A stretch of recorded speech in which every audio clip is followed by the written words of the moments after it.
বসিরহাট লোকসভার বিজেপি প্রার্থী আমার সঙ্গেই রয়েছেন রেখা পাত্র। অনেকেই বলছিলেন যে রেখা পাত্র একটা লড়াইয়ের নাম, সত্যি একটা লড়াইয়ের নাম, কারণ এই মুহূর্তে নারী শক্তির প্রতীক রেখা পাত্র। সেই রেখা পাত্রই আমাদের বঙ্গ টিভির মুখোমুখি।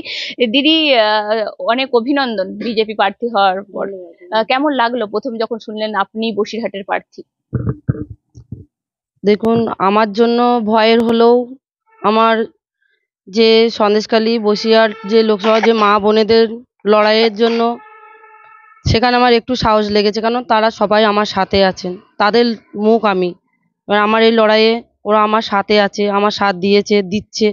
আমি এই জন্যে ওনাদের সাহসে বলছি, যখন প্রথম রেখা পাত্র নাম শুনলেন, কালকে কি টিভিতেই শুনলেন না আগে থেকে জানেন?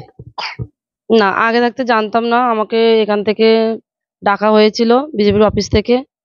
তো আমি বললাম, স্যার আমাকে কি এখন ফোনে বলা যাবে না? না, বলছে না, আপনি আসুন, আপনি আপনার সঙ্গীদের কাউকে সঙ্গে করে নিয়ে চলে আসেন। আমি সেরকম হিসাবে আমি বলছি, "স্যার কালকে গেলে হবে না?" তো বলছে, না না, এক্ষুনি আসতে হবে, যত রাত হোক আপনাকে আসতে হবে। আমি সেইভাবে বেরিয়ে চলে আসলাম। আসার পরে উনি আমাকে আমার সন্দেশখালী সম্পর্কে জানার চেষ্টা করলেন। আমি বললাম ওনাকে। বলার পরে বলছে, ঠিক আছে, আমরা ৭টা ৭:৩০টার ভেতরে আপনাকে মিষ্টি মুখ করাবো। আমি বুঝতে পারিনি। আমাকে ওনার ওখানে একটা ওনার মানে অফিসের একটা রুমে রাখলো, বসিয়ে রাখলো। রেখে যেই মুহূর্তে নাম ঘোষণা হচ্ছে, টিভি চলছিল সামনে। আমি দেখে আমি অবাক হয়ে গেলাম। আমি সত্যি, আমি যেটা ভাবিনি, কল্পনা আমি করিনি কোনোদিন, সেটাই হয়েছে আমার সাথে। আমি আমি আমার নিজের জন্য আমি ভয় পেলেও আমি আমার সন্দেশখালী বসিরহাটের মা বোন প্রত্যেকটা ৭টা লোকসভা মা বোনেদের নিয়ে আমি গর্বিত বোধ করছি। তাদেরকে নিয়ে আমি লড়তে পারবো, তাদেরকে আমি একটা লড়াই দিতে পারবো, এটাই আমি ভেবে আমি খুবই খুশি হচ্ছি। কিংবা বলতে পারেন প্রথমবার আমি এই লাইনে এসেছি, তাই আমি একটু একদম একটু সর্বভারতীয় দল, যে দলের প্রধানমন্ত্রী নরেন্দ্র মোদী, সেই দল থেকে আপনাকে প্রতিদ্বন্দ্বিতা করার সুযোগ দিচ্ছে, আপনি লড়াই করবেন সেই দলের হয়ে, সেই যার মুখ নরেন্দ্র মোদী। কেমন লাগছে? দেখুন, যেহেতু আমাদের নরেন্দ্র মোদী স্যার তো আমাকে একটা দিয়েছে, আমাকে টিকিট দিয়েছে আমার এই বসিরহাট লোকসভার মায়েদেরকে নিয়ে লড়ার জন্যে।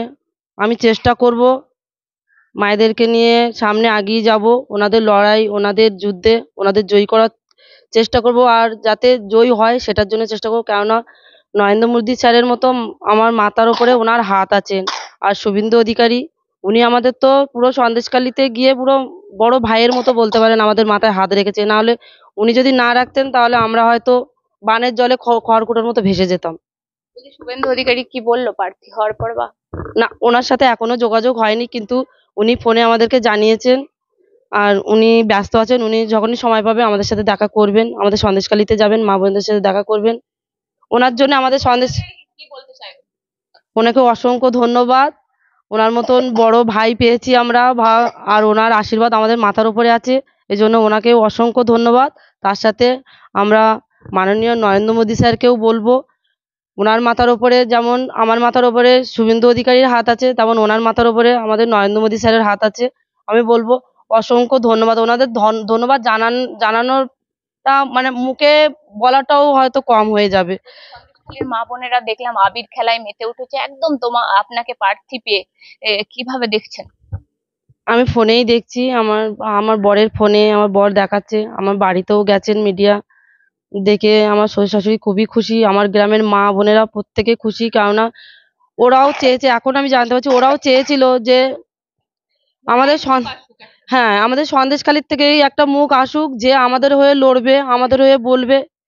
আর ওরা আমাকে যে এইভাবে গোপনে গোপনে ওরা বেছে নেবে, আমিও বুঝতে পারিনি। কিন্তু আমি এটা যখনই জানতে পারছি, সামনাসামনি দেখছি, তখনই আমারও খুব খুশি, আমি খুব খুশি হচ্ছি।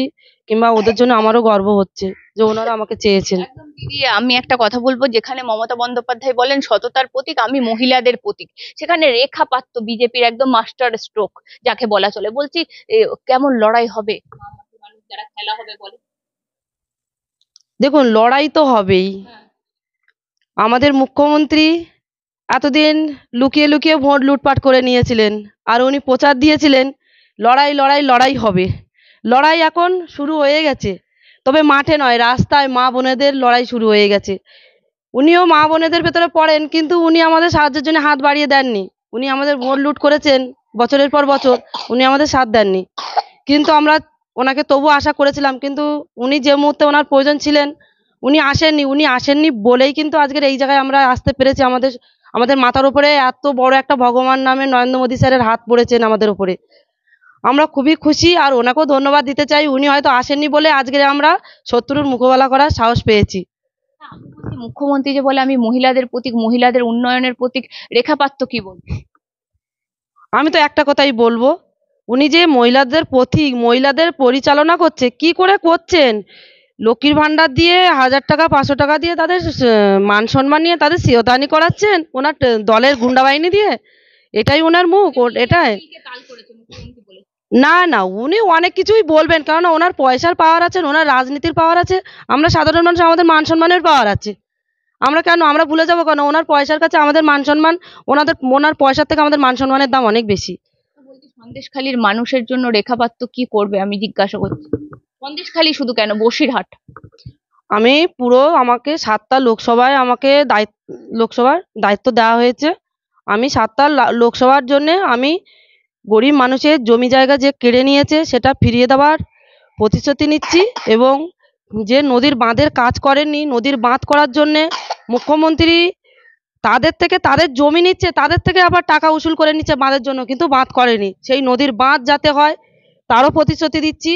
আর আর এই যে সুন্দরবন অঞ্চলে যে মানে নদীর যে লজ আছে সেখানে ব্রিজ হবে, এরকমও আমার মনে আশা আছে। আমি তার জন্য এই বিষয়গুলো আমি ডাইরেক্ট আমি ওপর মহলে জানাবো, দিল্লি নরেন্দ্র মোদী স্যারের কাছে, উনি ব্যবস্থা করবেন। আর দ্রৌপদী মুর্মুনের কাছেও আমরা যাব, ম্যাডামের কাছে আমরা করজোরে বলবো।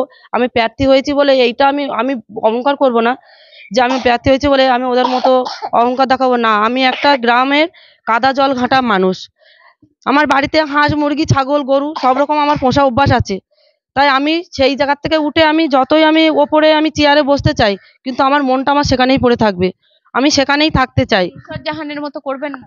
না, উনি তো একটা সিনেমা আর্টিস্ট। উনি উনি রাতের অন্ধকারে মেকআপের আড়ালে মানে উনি মেকআপ করে রাতের অন্ধকারে অনেক কিছু বলছেন, ইংলিশে লেটার লিখে পাঠিয়ে দিচ্ছেন, কিন্তু উনি যাচ্ছেন না। আমি লেটার লিখতে জানি না, আমি মূর্খ মানুষ। আমি সামনে গিয়ে কথা বলবো, মা বোনেদের হাত ধরে পায়ে ধরে আমি জিজ্ঞাসা করব ওনাদের সমস্যাটা। আমার এইটাই প্রতিশ্রুতি, আমি ওনার মতো ডুপ্লিসিটি কাজ করতে পারবো না। বলছি, সন্দেশখালীতে সংখ্যা লঘু সম্প্রদায় আছেন অনেক। দেখুন, এই এই যে লঘু সম্প্রদায় বলছেন, এই কথাটা আমারও শুনতে খুব খারাপ লাগে, কেননা ওরা মানুষ। ওরা আদিবাসী সমাজ কল্যাণ থেকে হোক, আর বা হিন্দু সমাজ কল্যাণ হোক, আর মুসলিম সমাজ কল্যাণ হোক, যেই সমাজ কল্যাণই হোক, ওনারা মানুষ। ওনাদের মানুষ বলে মাদেরকে মা, বোনদেরকে বোন, বাবাদেরকে বাবা, ভাইদেরকে ভাই, এটা বলেই সম্মান দিলে আমি খুশি হব। সংখ্যালঘু পরিবার আছে, তাদের কাছে যাবেন ভোটের জন্য? অবশ্যই অবশ্যই, ওনারা যে পিছিয়ে পড়া হ্যাঁ সম্প্রদায় বলা হয় বলে যে আমি ওনাদের কাছে যাব না, অবশ্যই যাব। আমি ওনাদের বাড়িতে যাব, ওনাদের পাতে ভাত খেয়ে ওনাদের সম্মান জানাবো, ওনাদের ঘেন্না করব না। কেন? আমিও একটা মানুষ। আমি হিন্দু হলেও আমি ওনাদেরই একটা জাত। আমার গায়ে যে রক্ত আছে ওনাদের গায়ে সেই রক্ত আছে। আমি চাই রক্তর কালার তো একই, রক্তর কালার তো আলাদা নয়। মানুষ আমরা জাত আলাদা হতেই পারি, কিন্তু আমরা একই মানুষ। আমাদের এই লড়াই একসাথেই লড়বো, আর আমাদের সমস্ত পিছিয়ে পড়া মা বোনেদেরকে নিয়ে এই লড়াই আমরা লড়বো। দেখছি একদিকে সেলিব্রিটি চমক, নায়ক নায়িকা সব তৃণমূল কংগ্রেসের খেলোয়াড় থেকে শুরু করে নায়ক নায়িকা, অপরদিকে রেখা পাত্র, প্রাক্তন বিচারপতি অভিজিৎ গঙ্গোপাধ্যায়, তাদের মতো প্রার্থী। কি মনে হচ্ছে? ওরা বলে খেলা হবে, আপনারা কি বলবেন? দেখুন, খেলা তো হবে, খেলা হবে। আমার মা বোনকে নিয়ে আমি খেলা করব, আর এই খেলায় আমি যারা আমাদের মাথার উপরে হাত রেখেছেন তাদেরকে জেতানোর খেলায় লেবেছি। লড়াই আমি দেব, আমার গরিব মা বোনেদের জন্য আমি লড়াই দিতে লেবেছি ময়দানে, আমি লড়াই দেব। পশ্চিমবঙ্গবাসী আপনাকে দেখে, মানে যারা মহিলা আছে, যারা এখনো পর্যন্ত ঠিক বেরিয়ে আসতে পারছে না, তারা দেখবে রেখা পাত্রকে, তাদের উদ্দেশ্যে কি বলবেন? যারা বেরিয়ে আসতে পারছে না তাদেরকে আমি বের করব, তাদের লড়াই তাদের ফিরিয়ে দেব। তারা নিজেরা শক্ত হাতে লড়াইকে ধরবে, আমার আগে তাদের তাদের নিয়ে যাওয়ার চেষ্টা চালাবো আমি। আর এটা আমি এই চেষ্টাটা সফল করে তারপরে আমি ছাড়বো। মহিলা মুখ্যমন্ত্রী, সবাই যে গর্ব করে যে সারা ভারতবর্ষের মধ্যে একটাই মহিলা মুখ্যমন্ত্রী।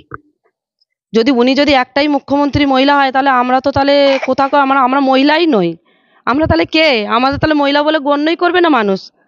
আমরা মহিলাদের এখানে প্রোটেকশন আছে? প্রোটেকশন যদি থাকতো উনি আসলেন না কেন? আমার প্রশ্ন হচ্ছে, প্রোটেকশন যদি উনি এত পাওয়ারফুল প্রোটেকশন দিয়েছে তাহলে আসলো না কেন? আমার একটাই প্রশ্ন। আমরা অনেকবারই সোশ্যাল মিডিয়ায় আমরা বার্তা দিয়েছি ওনাকে যে আপনি আসুন ম্যাডাম, এসে আমাদের পরিস্থিতিটা দেখুন, আমাদের পাশে দাঁড়ান, আপনি আসলে আমরা সাহায্য পাবো। কেননা আমরা ভোট অজান্তে হোক জানতে হোক আপনাকেই দিয়েছি, আর আপনিই লুট করে নিয়েছেন, আপনি কেন আসবেন না?